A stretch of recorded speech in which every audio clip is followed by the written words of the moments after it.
Hello, हाय, नमस्कार मित्रांनो. मी किरण आणि सर्वप्रथम तुम्हाला सर्वांना नवरात्रीच्या खूप खूप साऱ्या शुभेच्छा. आणि मित्रांनो, मी तुम्हाला आज नवदुर्गांचं दर्शन करून देणार आहे. आम्ही पालशेत, वरवेली आणि शृंगारदेवी अशा ठिकाणी आम्ही गेलो. पालशेत हे माझं मूळ गाव आणि सर्वप्रथम मी आमची ग्रामदेवता श्रीदेवी झुलाय महालक्ष्मी यांच्या मंदिरात गेलो. आम्ही खास ओटी भरण्यासाठी तिथं गेलो होतो. तर मी, माझी मिसेस आणि माझी छोटीशी अशी परी आम्ही सर्व मिळून ह्या देवीच्या दर्शनासाठी तिच्यासमोर नतमस्तक झालो. आणि झुलाय महालक्ष्मीच्या मंदिरात खूप गर्दी असल्यामुळे आम्हाला तिथे तर मला शूटिंग करायला नाही भेटली. पण त्यानंतर तिथेच बाजूला असलेली वरदानी देवी तिचं शूटिंग केलं. त्यानंतर मी गुरववाडी येथील श्री महालक्ष्मी मंदिर येथे आम्ही गेलो आणि फारच छान पद्धतीनं महालक्ष्मीचं डेकोरेशन केलं होतं. आतमध्ये देवी फारच छान अशी दिसत होती. तिला पाहून एकदम मन प्रसन्न झालं. आणि त्यानंतर आम्ही व्यवस्थितपणे ओटी भरली. आणि ही माझी छोटीशी परी श्लोकाई देवीसमोर काहीतरी तिचं गाणं गात होती. नक्कीच देवीने ती जे काय सांगत होती ते ऐकलं असेल आणि फारच प्रसन्न वाटलं. नवरात्रीच्या दिवशी ह्या सर्व नवदुर्गांचं दर्शन घेऊन आम्हाला खूप छान असं वाटलं. तुम्ही पाहू शकता, लहान मुलं हे खरं तर देवाचाच अवतार असतो. आणि ही आमची छोटीशी लक्ष्मी बघा, ती कशा प्रकारे देवीसमोर नतमस्तक होऊन देवीला काहीतरी सांगते नमस्कार करून.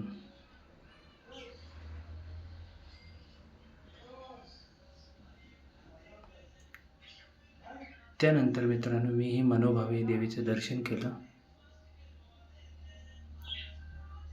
आणि त्यानंतर आमचं तिथे दर्शन घेतल्यानंतर त्याच समोर असलेलं देवीचं मंदिर, जिथे मी लहानपणी शाळेत जायचो, बालवाडी असायची आमची, त्या समोरच्या मंदिरामध्ये मी गेलो.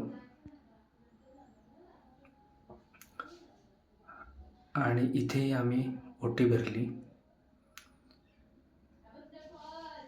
हे देवीचं असं रूप आणि फारच हिरव्या कलरची छान अशी साडी नेसली होती देवी. अशा वेगवेगळ्या देवींची आम्ही वेगवेगळ्या प्रकारे ह्या नवदुर्गांचं दर्शन घेतलं, मनोभावे ओटी भरली आणि फारच प्रसन्न असं वाटत होतं. एक छान अशा वाईब्स येत होत्या मनात. अतिशय पारंपरिक पद्धतीनं, कोकणी पद्धतीनं आम्ही जशा वार्षिक ओट्या भरतो त्याच प्रकारे आम्ही सर्व काही व्यवस्थित आणि पद्धतशीरपणे केल्या. खूप साऱ्या स्त्रियाही तिथे दर्शनासाठी, ओटी भरण्यासाठी आल्या होत्या.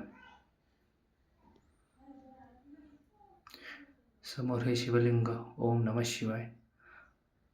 आणि त्यानंतर मित्रांनो, आम्ही गेलो श्री भगवती देवीच्या मंदिरामध्ये. गुरववाडीतच आहे, महालक्ष्मीच्या मागे. आणि ही माझी छोटू परू.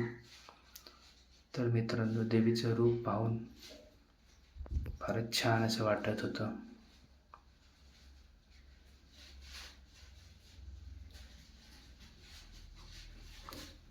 मी पहिल्यांदाच नवरात्री अशा नवदुर्गांच्या दर्शनासाठी गेलो होतो.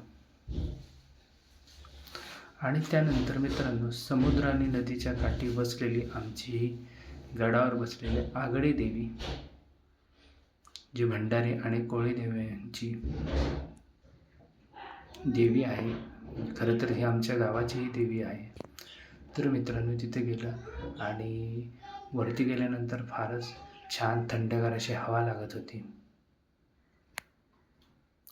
ही समोर अशी मंदपणे वाहणारी नदी आणि बाजूलाच समुद्र.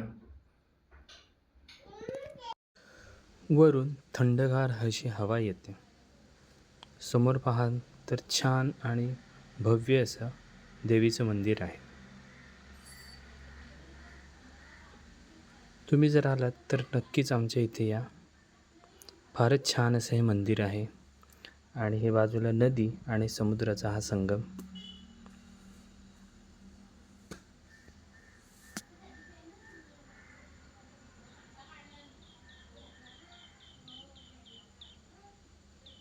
ही आगडी देवी आणि तिच्याच बाजूला कालकाई देवी, गणपती बाप्पा,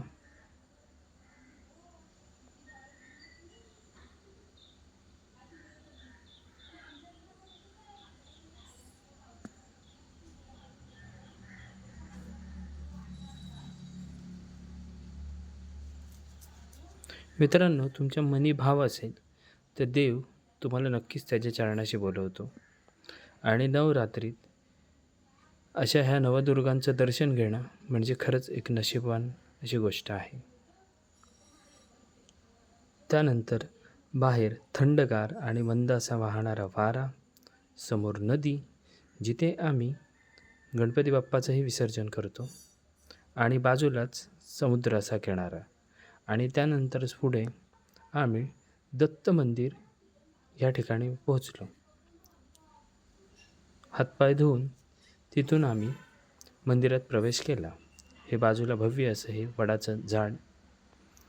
ह्या ठिकाणी दत्तगुरूंसोबतच त्रिपुरा देवी आणि रेणुका देवी माता अशा 2 देवींचं हे मंदिर आहे. ही माझी छोटीशी अशी परी देवीसमोर अतिशय प्रेमाने अशी ही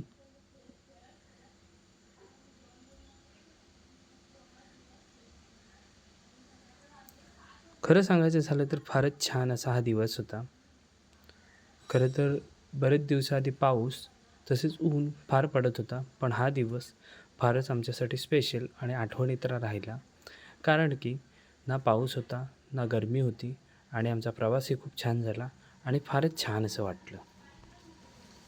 आणि हे मंदिर देवी रेणुका देवी, देवी त्रिपुरा देवी,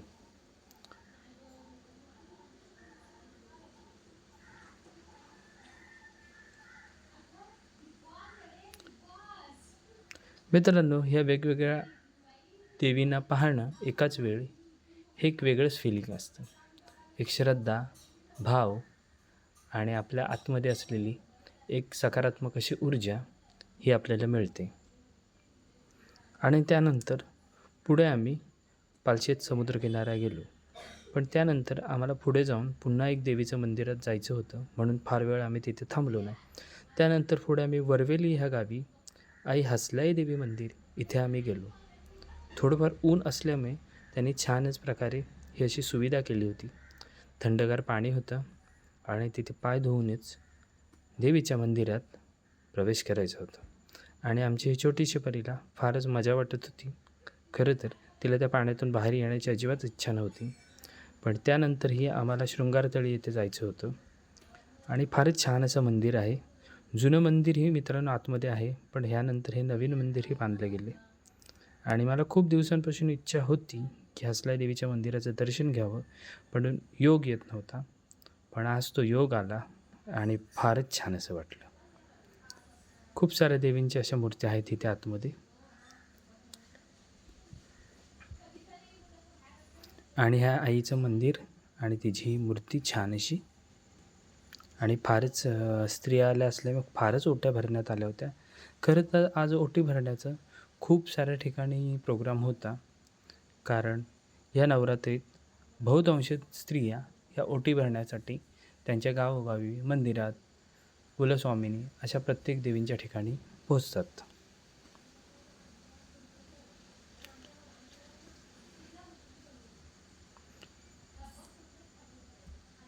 सगळं काही अचानकच ठरलेलं. खरं तर आम्ही काहीच ठरवून ठेवलं नव्हतं, पण कदाचित हा देवीचाच आदेश असेल. त्यानंतर आम्ही शृंगारतळी ह्या मार्केटमधली देवी आई हिचं फारच सुंदर अशी ही मूर्ती पाहून मन अगदी प्रसन्न झालं आणि फारच सुंदर अशी मूर्ती होती. ह्याच ठिकाणी गणपती बाप्पाही बसतो. हे खरं तर शृंगारतळी येथील एक फार असं छान ठिकाण आहे, जिथे मार्केटमध्ये देवी, गणपती बाप्पा असे अनेक सारे प्रोग्राम साजरे केले जातात. आणि आईचे हे चैतन्याने सजलेलं असं रूप, शिवावर बसलेली ही आदिमाया, इथे आम्ही ओटी भरली. खरं तर इथेच आमच्या नवह्या दुर्गांचं ओटी भरण्याचा कार्यक्रम फारच छानपणे साजरा झाला.